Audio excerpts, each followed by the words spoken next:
तो लोगों को ये समझ में नहीं आ रहा है कि उन सारे चॉइसेस का चॉइस फिलिंग ऑर्डर क्या होना चाहिए, जो जो चॉइसेस ऐड हुई हैं उनके एक्सपेक्टेड कट ऑफ क्या होनी चाहिए।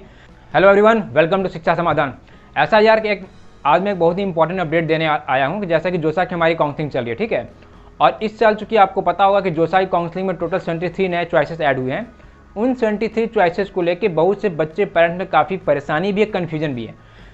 कन्फ्यूजन की बात ये कर लें कि जिस बच्चे का जे में मान लो 10,000 रैंक है, वो भी कन्फ्यूज है कि क्या जो नई चॉइसेस ऐड हुई हैं उसमें मेरा अलॉटमेंट होगा कि नहीं होगा। और जिस बच्चे के जे में 1 लाख रैंक आई है, वो भी बेचारा इस उम्मीद में बैठा है कि शायद मेरा अलॉटमेंट आ जाए। कन्फ्यूजन तो ये है। रहा बात परेशानी की, तो परेशानी ये है कि भाई चूँकि जो ये सारे चॉइसेस इस साल नए ऐड हुए हैं, तो लोगों को ये समझ में नहीं आ रहा है कि उन सारे चॉइसेस का चॉइस फिलिंग ऑर्डर क्या होना चाहिए, क्योंकि पास कट ऑफ डेटा स्टैट तो कुछ हमारे पास है नहीं। आप मेरी बात को 4 से 5 मिनट सुने।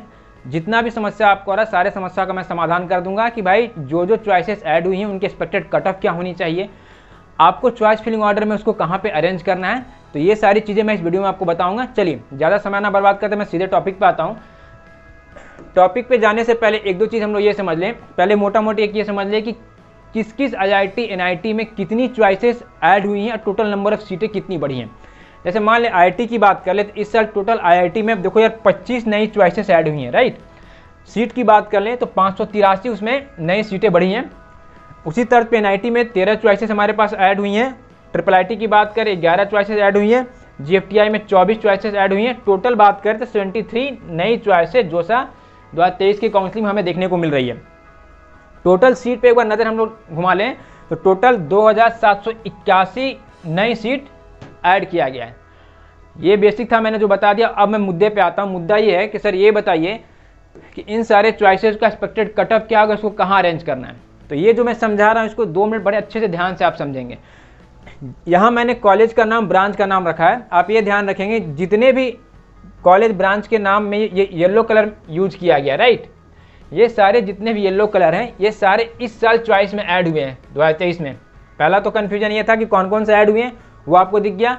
दूसरा आप ये देखेंगे कि उनमें उन सारे कॉलेजों में, उन ब्रांचों में कितना इंटेक बढ़ा है, वो भी मैंने लिख दिया है कि भाई इतना सीट इसमें बढ़ा हुआ है। मतलब 30 सीट के साथ IIT गांधीनगर की बात करें, AI ब्रांच की बात करें तो 30 सीट के इंटेक के साथ IIT गांधीनगर में ब्रांच खोला गया, ये भी हमको दिख गया।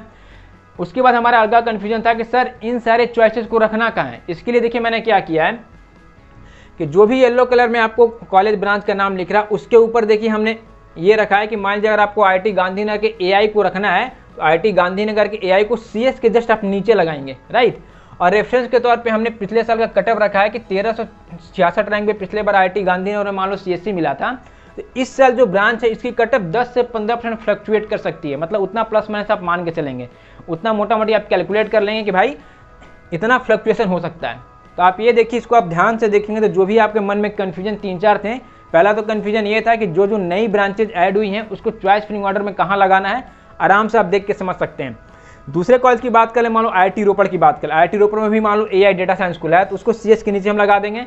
कटअप की बात करें भाई कितना एक्सपेक्टेड कटअप हो सकता है, तो उसको आप ये करेंगे जो भी ये कटअप लिखा हुआ है उसके नीचे जो भी येलो कलर में लिखा हुआ है, तो यहाँ पे 10 से 15% का वेरिएशन लेके कैलकुलेशन करके आप मान के चल सकते हैं कि उतना कटअप देखने को आपको मिलेगा, राइट। इसी तर्ज पे क्या किया, देखो मैंने सारे 73 चॉइसेस हैं, सबको मैंने बहुत तरीके से, खूबसूरत तरीके से आपके लिए बना के रखा है। फॉर एग्जाम्पल मान लो IIT मंडी में BTech माइक्रो इलेक्ट्रॉनिक्स ब्रांच खुला है, तो इसको कहाँ प्लेस करना है सर। इसके लिए सिंपल है कि IIT गोवा का जो भी इलेक्ट्रिकल है उसके नीचे आप पुट कर देंगे। कटअप फिर से कैलकुलेट करने के लिए 8630 तक मान लो पिछले साल ये मिला है, तो 10 से 15% फ्लक्चुएशन करके आप कटअप भी कैलकुलेट कर सकते हैं। तो इसको, इस PDF को आप ध्यान से देखेंगे तो जितना भी कन्फ्यूजन सारा दूर हो जाएगा। इसी तरह पे देखो मैंने सारा अरेंज कर दिया। IIT की बात मान लो, NIT की बात कर लें, NIT मान लो NIT वारंगल वगैरह में मैथमेटिक्स एंड कंप्यूटिंग वगैरह ब्रांच वगैरह सारा खुला हुआ है, तो उसको देखो NIT सूरतकल के CS डेटा साइंस के, कंप्यूटेशनल डेटा साइंस के नीचे आपको पुट करना है। तो आप ऐसे समझेंगे कि जो येलो कलर में यहाँ मार्क किया गया वो इस साल नई चॉइसेस ऐड हुई हैं, मैंने रेफरेंस के तौर पे यहाँ पे लिख भी दिया है। और उसको कहाँ रखना है, जो भी आपने NIT त्रिची मान लो है, EC है, उसके नीचे पुट करेंगे जो भी रेलेवेंट वगैरह ब्रांच है, ठीक है। ये चीज़ें एकदम अच्छे से आपको समझ में आ रही होंगी। इसी तर्ज पे मैंने देखो सारा डिटेल, टोटल 73 कॉलेज जो भी हैं उन सारा का डिटेल मैंने ऐसे बना दिया है। ये जो PDF है मैं टेलीग्राम ग्रुप में डाल रहा हूँ। टेलीग्राम ग्रुप का लिंक डिस्क्रिप्शन बॉक्स में, वहाँ से आप डाल लेना।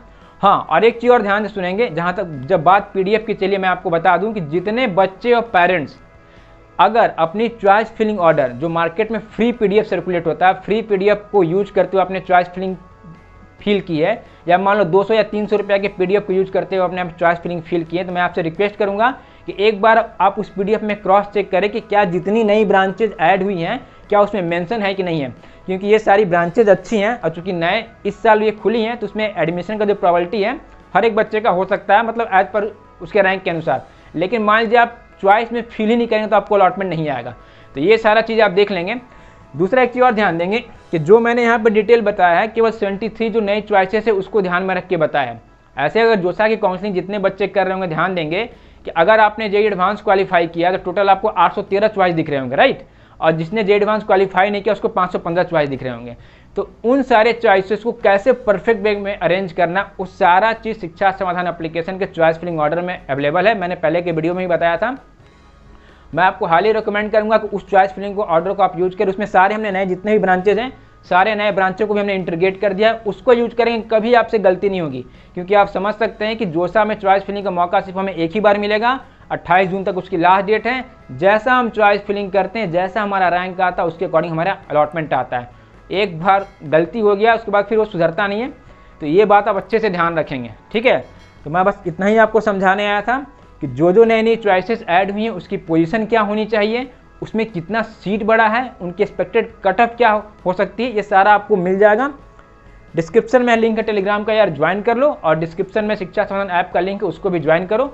बाकी एक बार अभी चूंकि आपके पास समय, तरीके से एक एक चॉइसेस को एनालाइज करो कि जो आपने फील किए कहीं गलती तो नहीं है, बाकी गलती ना हो इसलिए शिक्षा समाधान एप्लीकेशन के चॉइस फिलिंग ऑर्डर को यूज करो, ठीक है। चलो जल्दी मिलता हूँ नेक्स्ट वीडियो में, तब तक बाय बाय, अच्छे चॉइस फिलिंग करो।